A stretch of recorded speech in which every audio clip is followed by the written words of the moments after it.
another misconception of love I want to put down here before we go. Pretty much, women have gathered together and they have made a good job of understanding men who fall short of certain things because they don't want to get hurt. So it's, you know what I'm saying. But I think this is one that women should know themselves, that it's a victim of Western society.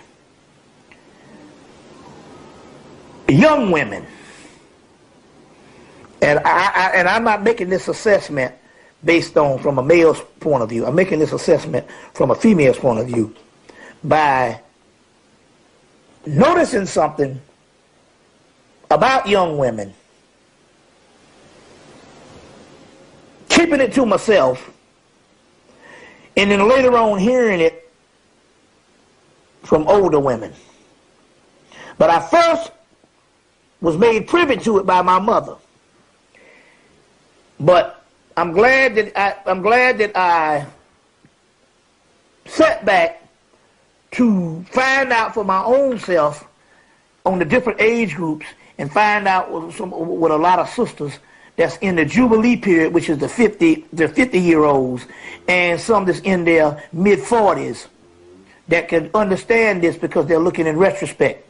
And that is, based on what a lot of women say, is that when they are young, they do not like nice men. They don't like nice guys. You should maybe it has something to do with the society of nice guys finish last. That it could be a Western thing. And I'm quite sure it is, because I mean it is kind of really messed up for you to like a person that don't like you. But I do know this for a fact. I first was made privy to this with my mother. She said, man, you in college. She said, now don't be fucking around going up there and being nice, because a nice motherfucker better get the fuck out of my face. This is my mama, a school teacher. And she's saying how she knows what was going on when she was young. You understand what I'm saying? What was going, and I think it's even worse now with the roughneck and the shit that has been produced with the hip hop world. It's probably even worse with girls and the whole gangster shit. But this thing is prevalent enough, even in my mother's age. You see what I'm saying? Of being a teenager in their fucking 50s. You see what I'm saying? Early 50s or whatever. The point I'm trying to make here is that's one of the misconceptions. Now, the sisters that are now in their 50s are telling me, when I was younger, I didn't like nice guys. But too often, when they figured it out, sometimes it's too late for sisters, because we got such a disproportion of men in this society. The ones that's in jail, you see what I'm saying? The ones that's already married, the ones that's gay, and then the ones that's dysfunctional sexually, and some that's bums or some type of thing that you can't even deal nothing with. So the point I'm trying to make here is, a lot of times when they figure it out, it's too late for a lot of sisters. You see what I'm saying? It's too late for a lot of sisters. So that's a bad misconception, and I'm glad I went back to that question, because that is major. You understand what I'm saying? And they must challenge this idea, or they must challenge this, because the simple fact here is, some of these girls are not, all men are dogs. No, some of these girls, they draw to them these types of things based on what they like. They say think, and it is. Well, they have a certain concept of what they like, and they draw this to them. And a lot of times, it is dog men. There was a guy from your neck of the woods, New York, down in college with me. This brother was a straight-up psychopath. He would go to jail every semester for fighting and all this, and it didn't get, okay, when he was a freshman, that's all right. He just coming out of high school. But it didn't get no better each year until they finally threw this nigga out of school and stuff for just raising too much hell. They waited till his senior year and they got his ass and threw him out of school. And I remember the day his father was coming to pick him up, they literally had to pry this girl from his neck. He is one of the biggest psychopaths on the campus of thousands. He was the worst. And I noticed he didn't have no trouble with women. You see what I'm saying? None with women. Then when a woman try to sometimes say, I'm severely damaged, you see what I'm saying? Now on the other hand, she has to look at this psychopath that she has conjured up. Now on the other hand, I have known guys with 4.0s. These motherfuckers could build radios out of this damn table. Build a damn race car out of some fucking fabric. These niggas are now CEOs of corporations now, and the same women are going, huh? Why can't I meet a man like that? And they didn't even consider them. You see what I'm saying? When they were young. So this is one that's a vicious cycle. You know, yeah. All right. Want another one? Yeah, how many more you got? A couple more. Well, just might as well finish them off. Yeah, we're going to knock them out. All right. Damn, you just did this one. But it leads into something deeper. How are people able to get with the wrong person? Right. And what makes love so powerful that people can be blinded by love? Okay. Well, on one aspect, I can add a little light to say that they say that love is because they say that love is a opposite of unions. A union of opposites.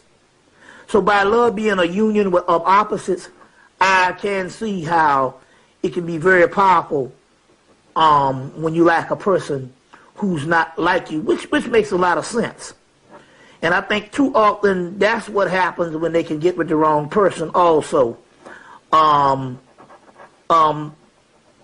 be very attracted to them.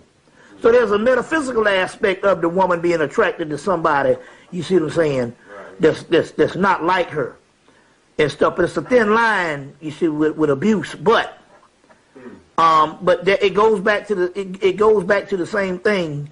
The wrong person could very well be an entrapment of something you think you want.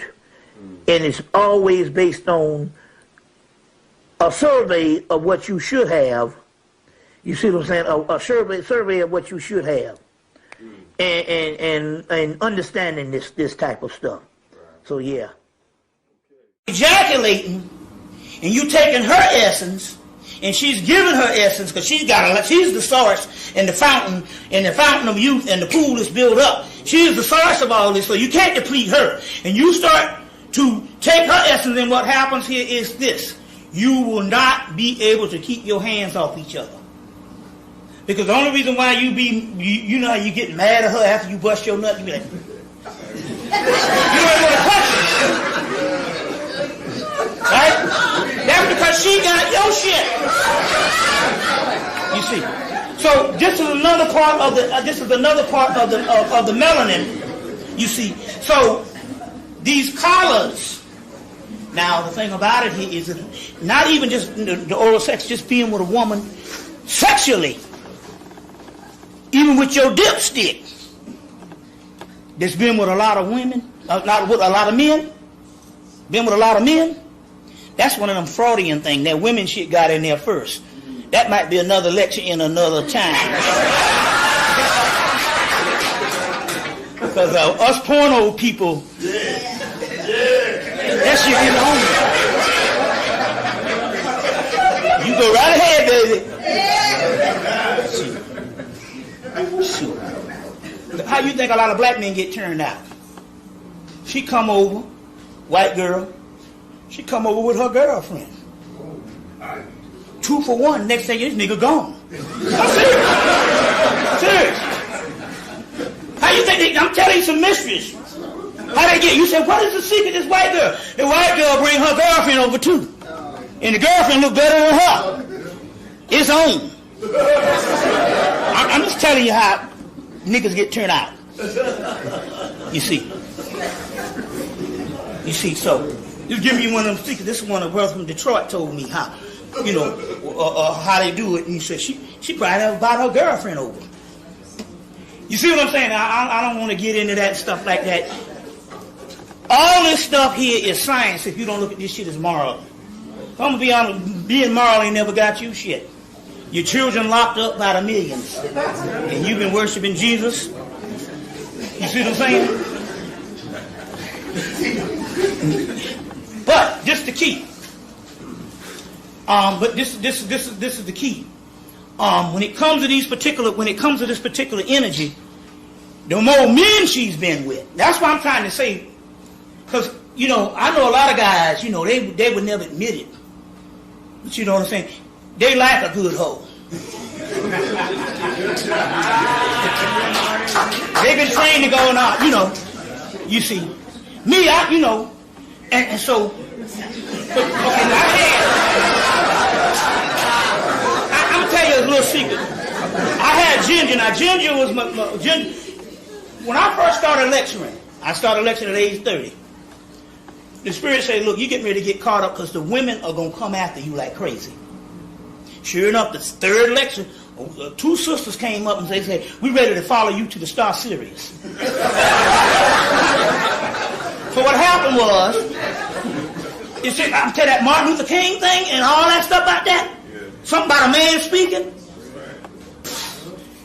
So what happened was, I was with Ginger for about 7 years because they sent her to Block. She was 11 years younger than me. She didn't want no children. She was still in school. You see what I'm saying? So she was too young for what she was trying to do, and they sent her to Block, and she was with me for 7 years. When she left, all the babes that it was in my line of sight was in their 40s. They had already had the children. You see what I'm saying? They had already had the children and stuff. So it shifted. You know, when I was in my early 30s, all of them was coming childbearing realm. I couldn't have no children. Hell, I lectured for fucking 9 years on damn $300 a lecture. You see what I'm saying? I was literally a pauper. But I had to get this, and I knew that if I had them children, that shit would be over. A little bit of child support, it was over. But I knew at 30, I wasn't supposed to have children. So they sent her as a young girl to Block. So when and one day we just woke up, and I said, you ready to go? She said, like, yeah. I said, it's all good. And we sitting in the house laughing, and people all down the East Coast, oh, this is so bad, y'all breaking up. We laughing and shit. I said, my mama told me when I first took, she said, that goddamn young ass girl gonna leave you, nigga. The year after we hooked up, a psychic said, y'all just gonna be together for, so we already knew it. So the day she said, and what happened was, I was vegetarian for like 4 years. Then we got back on the meat. Oh, it was pleasure. Then she went back to vegetarianism, and my boy came down from South Carolina. He said, y'all ain't gonna be together long. He said, because soon as that eating shit break up, that's a social thing. He said, y'all ain't gonna be together long. And a week later, we knew that it was over.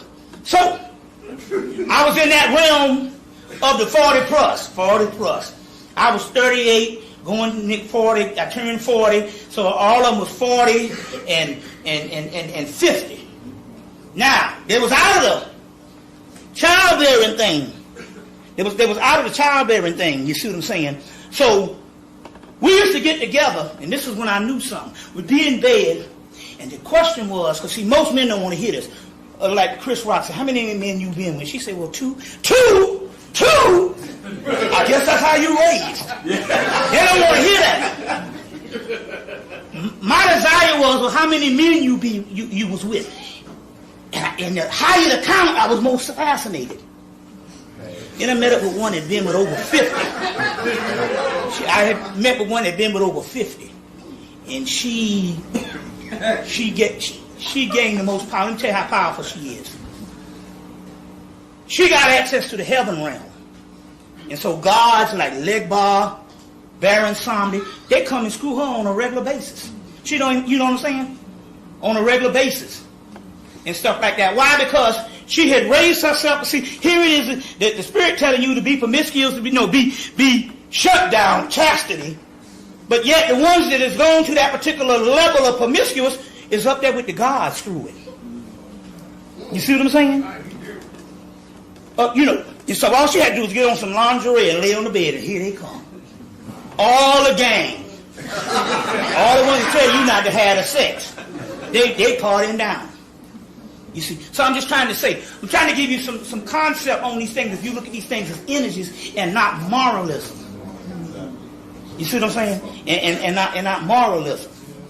You see? Real powerful information if you look at it that particular way. But that's one of the ways to do this type of thing. But another, so for the man also to be beneficial to the woman, if he don't ejaculate, then she gets the benefit. Let me tell you why. Once you enter into that and you become that vampire, like Dracula, and you suck in them energies, the love, every last one of them you be with will be in love with you for the rest of their life. Because you have sucked in a part of them, you see what I'm saying, and you didn't let it go. Because what happened is so many ejaculate, you start hating the person.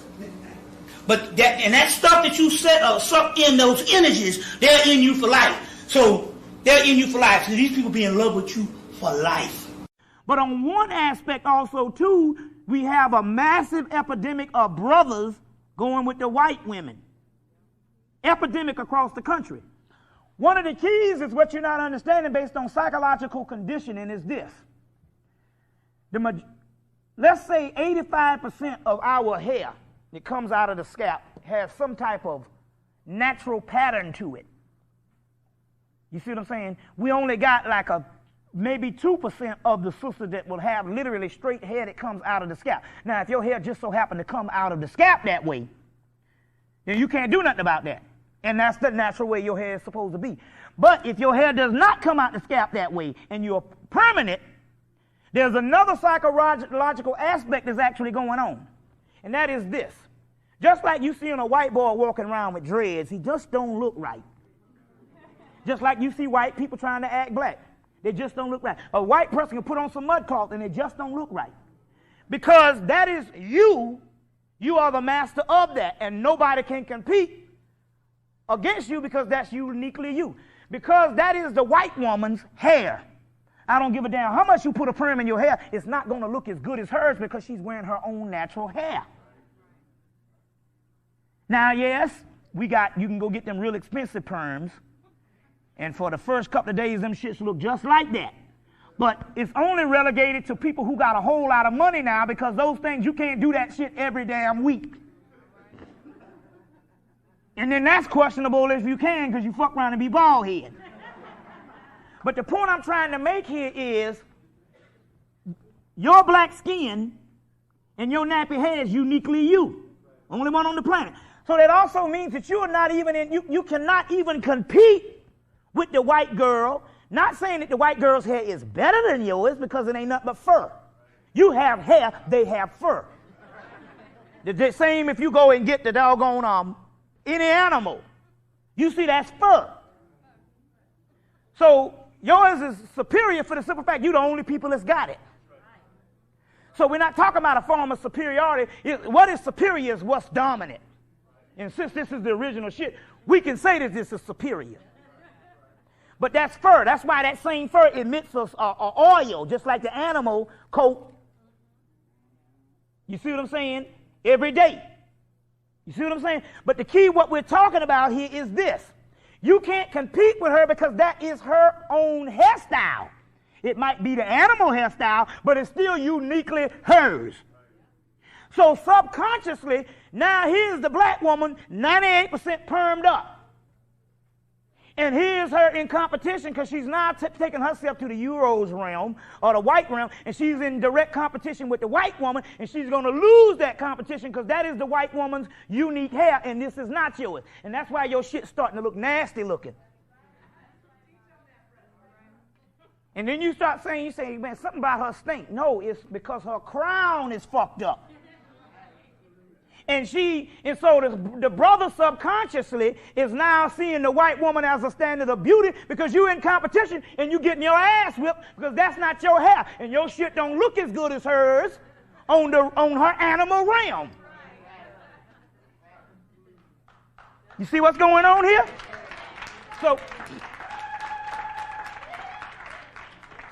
So subconsciously, the brother is desiring that. Number one, now let's get this shit straight. It is the reason why you got the perm in your head in the first goddamn place, because the brother made it clear that he liked the white woman's hair.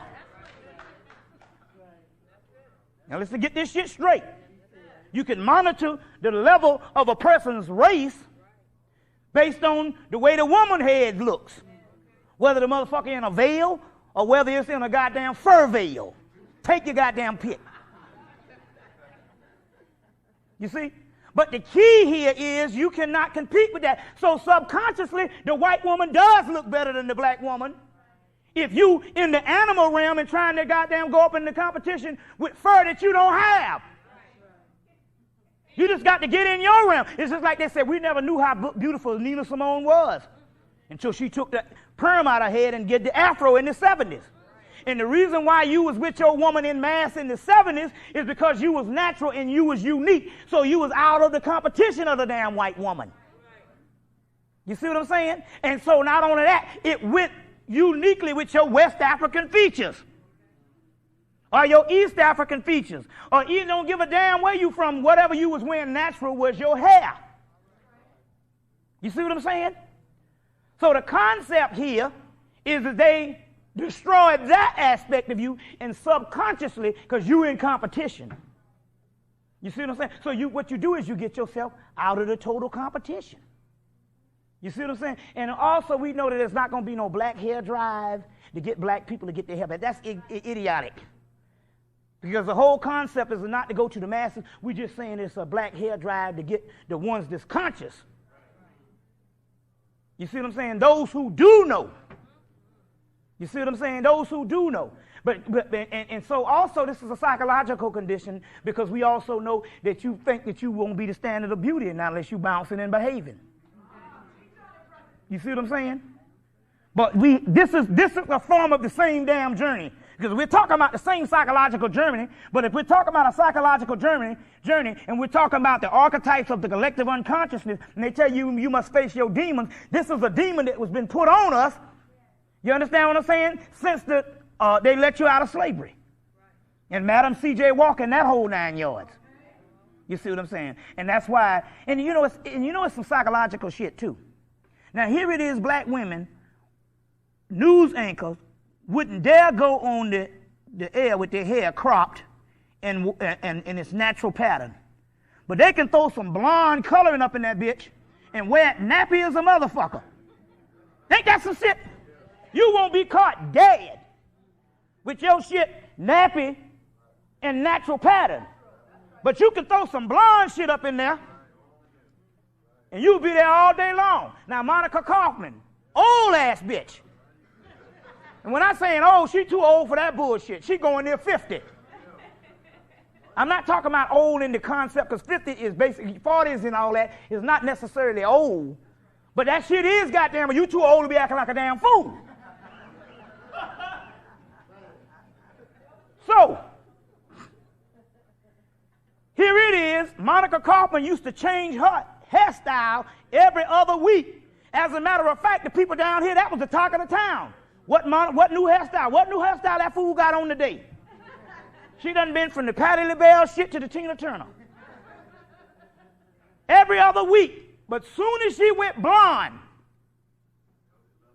that shit been in there a year and she ain't touched it. You see what I'm saying? This is psychological warfare. You see, keeping people in slavery based on psychological.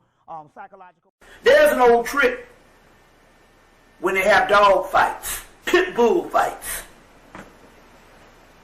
Every now and then they have the pit bull fights and they fight to the death. Every now and then one person will come and will throw a pit bull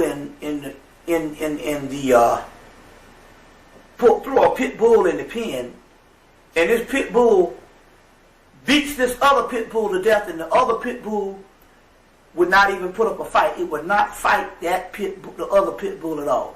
That is the old trick, because what had happened is the person had gone in and thrown a female pit bull into the ring. And although the female pit bull will maul that male to death, maybe because it's based on she's trying to survive, that other male has enough sense to know that you just do not fight your female species. Right, right. And it will not fight to the point that it will even die first before it fight. Now, they got better sense than fucking humans. That's right, that's right, that's right, that's right. Because the male will not go against nature. That's and right. what we have actually gone against our own natural makeup. Right.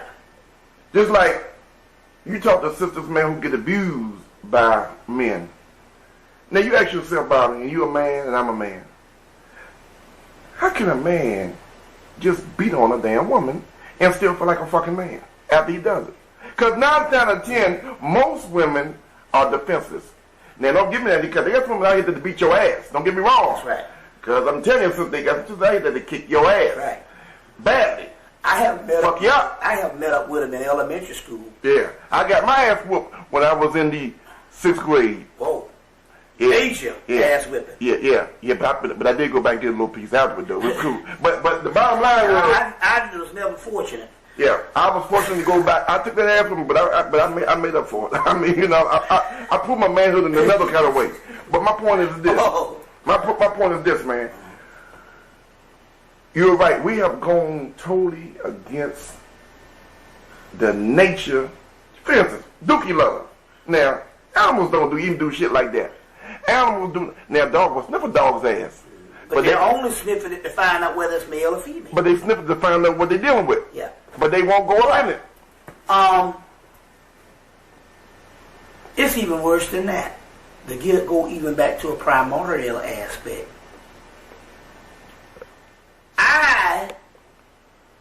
You talking about beating a woman's behind. To show you that it's not about our nature, I have gotten in fight with men and won and felt bad for getting in a fight with your brother. Right. Yeah. You ever did that before? Yeah, you beat a nigga ass and then you feel sorry for him. You feel sorry for him. Right. Now, that means that we are people that wasn't a part of our nature to even get in those fights in the first place. Because we know that because John Henry Clark took a group of children to Africa. And they stayed over there 3 months. And he asked them, what was it different than you did when you played with these African children compared to playing with the American children? And they came up with all these things, and he was like, no, that ain't it. And they couldn't understand what it was. And he said, you've been over here 3 months and you didn't have one fight. Now that is almost inconceivable in Western culture. Mm-hmm. To have children to play together 3 months and not have a fight.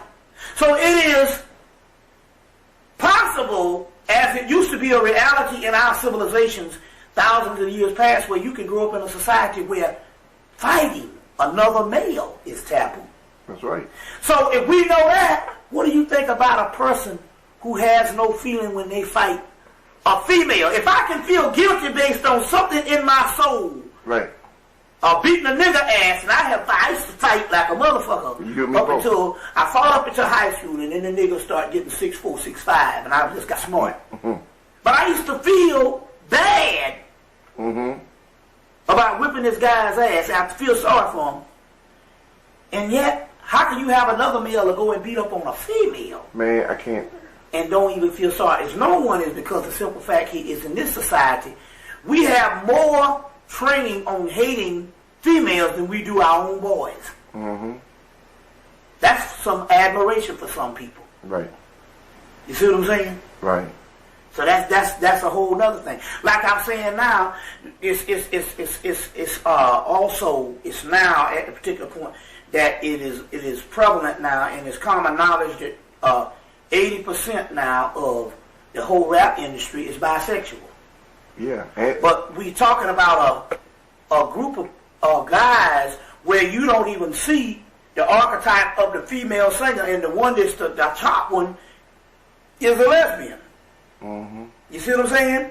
So if you have an imbalance of female and male, and you don't have the female presence there, then that means you'll have young guys' minds that the people that they have admiration for and their heroes always being males, and you have heroes and no heroines, mm-hmm. then what will happen here is sooner or later that becomes more than just a deep admiration. It also becomes sexual. And so as a result, in the course of 10 years now, the rap industry is a homosexual phenomenon.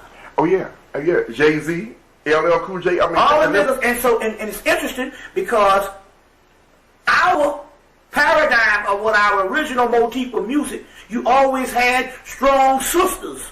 Mm-hmm. You see what I'm saying? That also dominated the landscape. Right.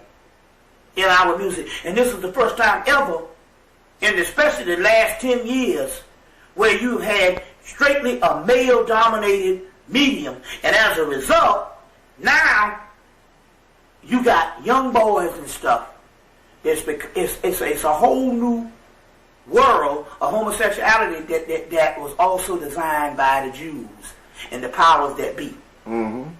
You see what I'm saying? To effeminize the men. That's right. Which is part of the destruction. That's right. And I see it going on now. I see whole groups of guys, young people, especially in the college down there, the black colleges in Atlanta, it's a microcosm of the rest of the country. You will have whole groups of guys that will hang out with males on one side of the street, and the females be on the other side of the street, and they won't even have nothing to do with them. If you ever notice, I've always been different, but I ain't never been one of them kind of guys that always want to hang out with the fucking guys all the time. See, I grew up in a thing whereas, okay, you had your boys, but your boys, your hanging consisted of getting up on the women. Right.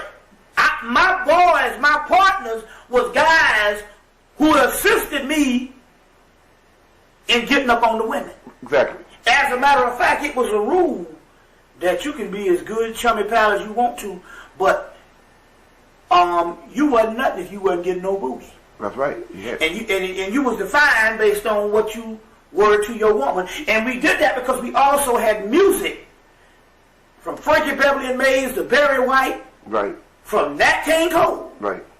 That defined a man's love for his woman. That's right. You see what I'm saying? That's right. Even in the major groups, the Isley Brothers were singing about love.